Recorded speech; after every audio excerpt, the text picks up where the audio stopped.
ओम शांति। ओम शांति। आज 6 मई 2026 दिन बुधवार की साकार मुरली। आइए अब सुनते हैं मीठे मीठे बाप दादा के मधुर महावाक्यों को। मीठे बच्चे, जब तुम संपूर्ण पावन बनोगे तभी बाप तुम्हारी बलिहारी स्वीकार करेंगे। अपनी दिल से पूछो, हम कितना पावन बने हैं। प्रश्न, तुम बच्चे अभी खुशी खुशी से बाप पर बलि चढ़ते हो, क्यों? उत्तर, क्योंकि तुम जानते हो अभी हम बलिहार जाते हैं तो बाप 21 जन्मों के लिए बलिहार जाते हैं।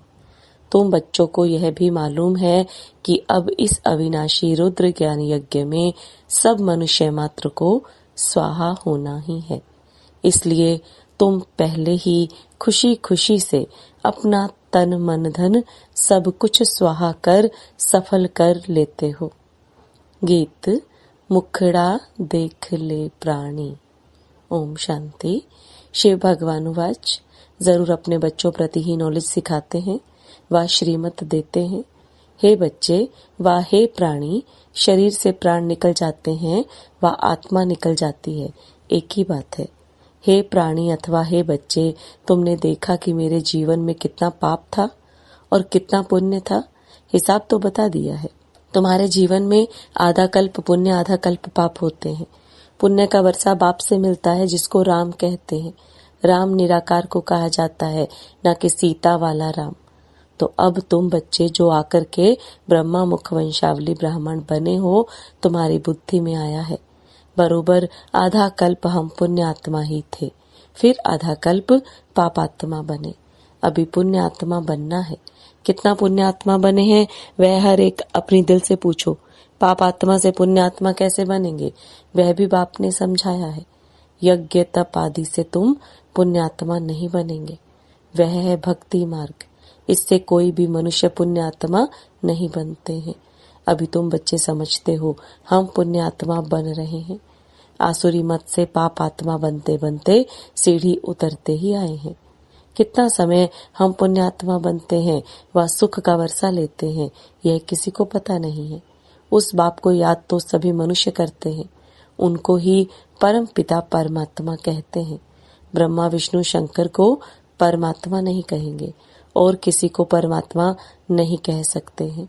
भल इस समय तुम प्रजापिता ब्रह्मा कहते हो, परंतु प्रजापिता को कभी भक्ति मार्ग में याद नहीं करते हैं। याद सभी फिर भी निराकार बाप को ही करते हैं। ओ गॉड फादर, ओ भगवान अक्षर ही निकलते हैं, एक को ही याद करते हैं। मनुष्य अपने को गॉड फादर कह ना सके, ना ही ब्रह्मा विष्णु शंकर अपने को गॉड फादर कह सकते हैं। उनके शरीर का नाम तो है ना, एक ही गॉड फादर है, उनको अपना शरीर नहीं है। भक्ति मार्ग में भी शिव की बहुत पूजा करते हैं।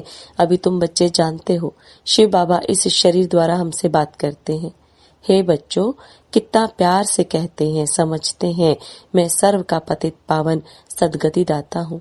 मनुष्य बाप की महिमा करते हैं ना, लेकिन उनको यह पता नहीं है कि 5000 वर्ष बाद आते हैं। जरूर जब कलयुग का अंत होगा तभी तो आएंगे। अभी कलयुग का अंत है तो जरूर अब आया हूँ।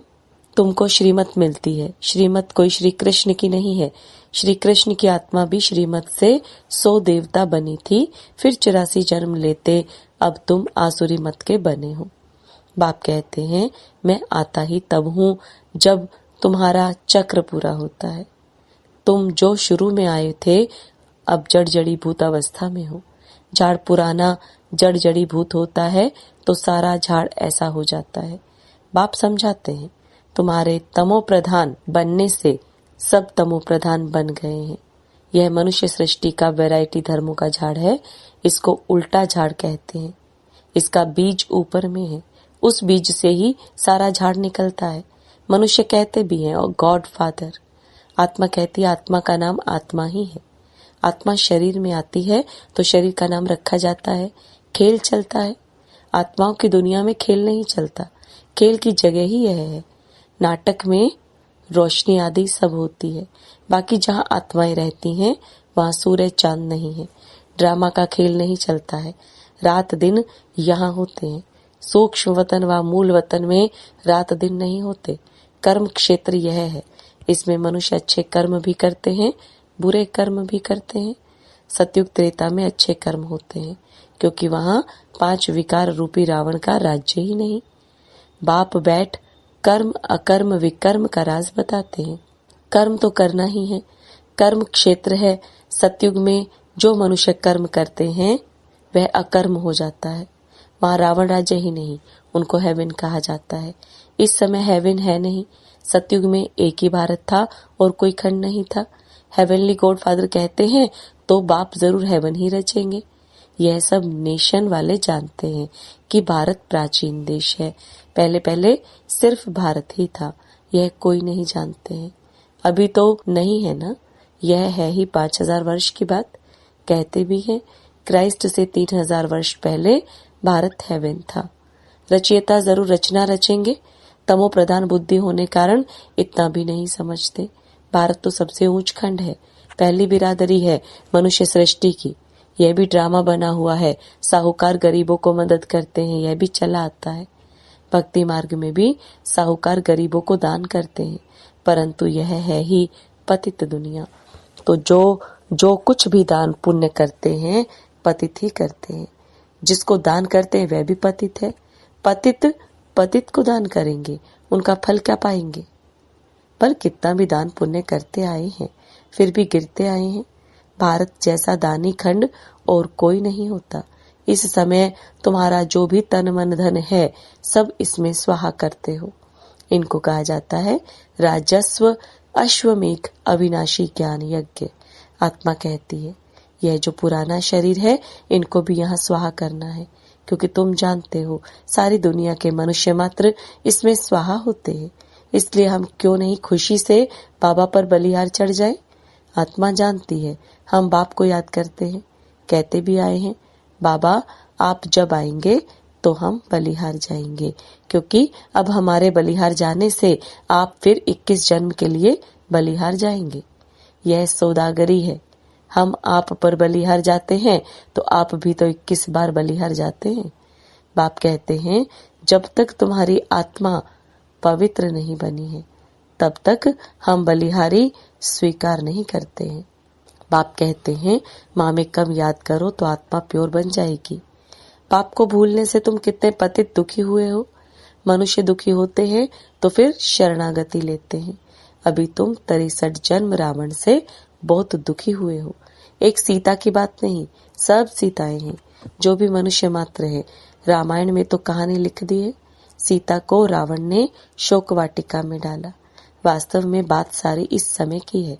सभी रावण अर्थात 5 विकारों की जेल में है, इसलिए दुखी हो पुकारते हैं हमको इनसे छुड़ाओ। एक की बात नहीं, पाप समझाते हैं सारी दुनिया रावण की जेल में है। रावण राज्य है ना, कहते भी हैं राम राज्य चाहिए।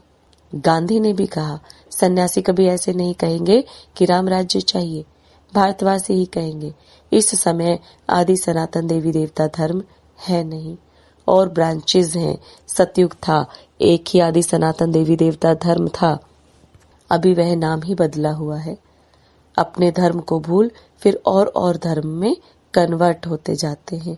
मुसलमान आए, कितने हिंदुओं को अपने धर्म में कन्वर्ट कर लिया।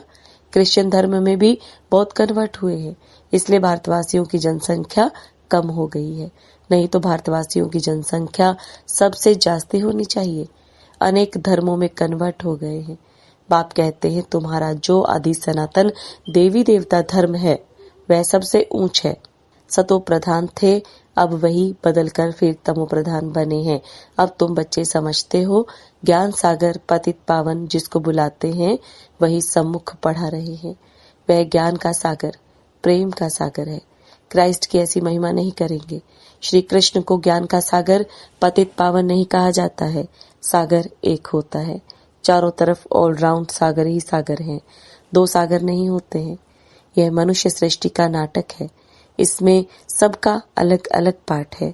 बाप कहते हैं मेरा कर्तव्य सबसे अलग है, मैं ज्ञान का सागर हूँ। मुझे ही तुम पुकारते हो हे पतित पावन, फिर कहते हो लिबरेटर। लिबरेट किससे करते हैं यह भी कोई नहीं जानते।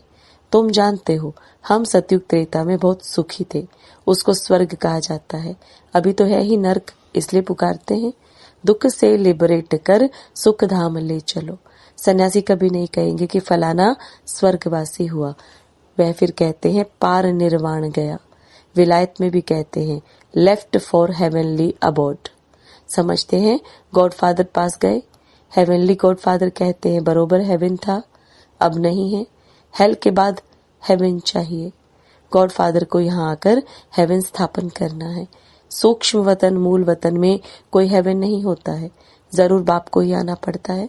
बाप कहते हैं मैं आकर प्रकृति का आधार लेता हूँ, मेरा जन्म मनुष्य मुआफिक नहीं है, मैं गर्भ में नहीं आता हूँ, तुम सभी गर्भ में आते हो। सतयुग में गर्भ महल होता है क्योंकि वहाँ कोई विकर्म होता नहीं जो सजा भोगे, इसलिए उसको गर्भ महल कहा जाता है। यहाँ विकर्म करते जिसकी सजा भोगनी पड़ती है, इसलिए गर्भ जेल कहा जाता है। यहाँ रावण राज्य में मनुष्य पाप करते रहते हैं। यह है ही पापात्माओं की दुनिया, वह है पुण्य आत्माओं की दुनिया, स्वर्ग। इसलिए कहते हैं पीपल के पत्ते पर श्री कृष्ण आया। ये श्री कृष्ण की महिमा दिखाते हैं। सतयुग में गर्भ में दुख नहीं होता है। बाप कर्म अकर्म विकर्म की गति समझाते हैं, जिसका फिर शास्त्र गीता बनाया है, परंतु उसमें शिव भगवानुवाच के बदले श्री कृष्ण का नाम डाल दिया है। अब तुम जानते हो हम बेहद के बाप से बेहद सुख का वर्षा लेते हैं। अभी भारत रावण से श्रापित है, इसलिए दुर्गति हो गई है। यह बड़ा श्राप भी ड्रामा में नूंधा हुआ है। बाप आकर वर देते हैं आयुष्मान भव, पुत्रवान भव, संपत्तिवान भव। सभी सुख का वर्षा देते हैं। तुमको आकर पढ़ाते हैं, जिस पढ़ाई से तुम देवता बनते हो। यह नई रचना हो रही है। ब्रह्मा द्वारा तुमको बाप अपना बनाते हैं। गाया भी जाता है प्रजापिता ब्रह्मा, तुम उनके बच्चे ब्रह्मा कुमार कुमारियां बने हो। दादे से वर्षा बाप द्वारा लेते हो, आगे भी लिया था, अब फिर बाप आया है। बाप के बच्चे तो फिर बाप के पास जाने चाहिए, परंतु गाया हुआ है। प्रजापिता ब्रह्मा द्वारा मनुष्य सृष्टि की स्थापना होती है, तो यहाँ होगी ना। आत्मा के संबंध में कहेंगे हम भाई भाई हैं। प्रजापिता ब्रह्मा की संतान बनने से तुम भाई बहन बनते हो। इस समय तुम सब भाई बहन हो। तुमने बाप से वर्षा लिया था, अब भी बाप से वर्षा ले रहे हो। शिव बाबा कहते हैं मुझे याद करो। तुम आत्मा को शिव बाबा को याद करना है। याद करने से ही तुम पावन बनेंगे, और कोई उपाय नहीं है। पावन बनने सिवाय तुम मुक्ति धाम में जा भी नहीं सकते हो। जीवन मुक्ति धाम में पहले पहले आदि सनातन देवी देवता धर्म था, फिर नंबरवार और धर्म आए। बाप अंत में आकर सबको दुखों से मुक्त करते हैं। उनको कहा भी जाता है लिबरेटर। बाप कहते हैं तुम सिर्फ मुझे याद करो तो तुम्हारे पाप भस्म हो जाएंगे। बुलाते भी हो बाबा आओ, हमको पतित से पावन बनाओ। टीचर तो पढ़ाते हैं, इसमें चरित्र करते हैं क्या? यह भी पढ़ाई है। बाप ज्ञान का सागर ही आकर ज्ञान देते हैं। अच्छा, मीठे मीठे सिखलदे बच्चों प्रति माता पिता बाप दादा का याद प्यार और गुड मॉर्निंग। रूहानी बाप की रूहानी बच्चों को नमस्ते। रूहानी बच्चों की रूहानी बाप दादा को याद प्यार, गुड मॉर्निंग और नमस्ते। धारणा के लिए मुख्य सार, कर्म अकर्म और विकर्म की गति को जान, अब कोई विकर्म नहीं करना है।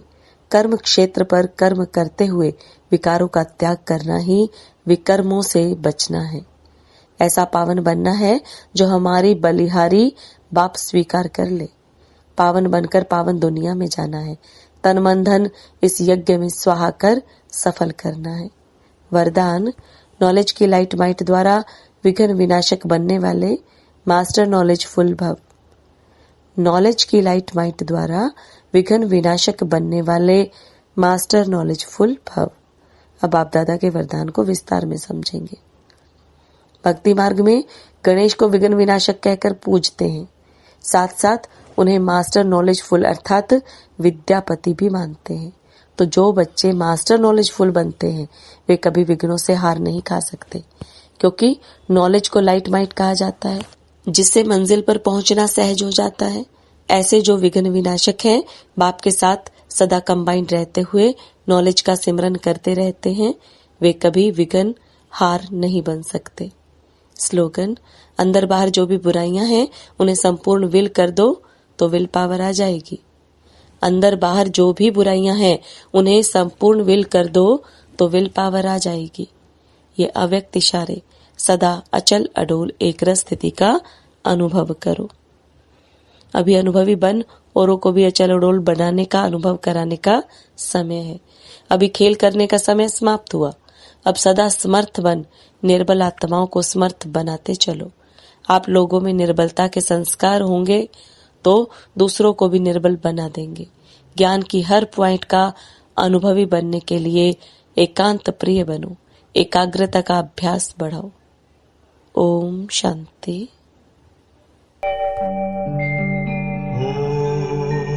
Om Shanti.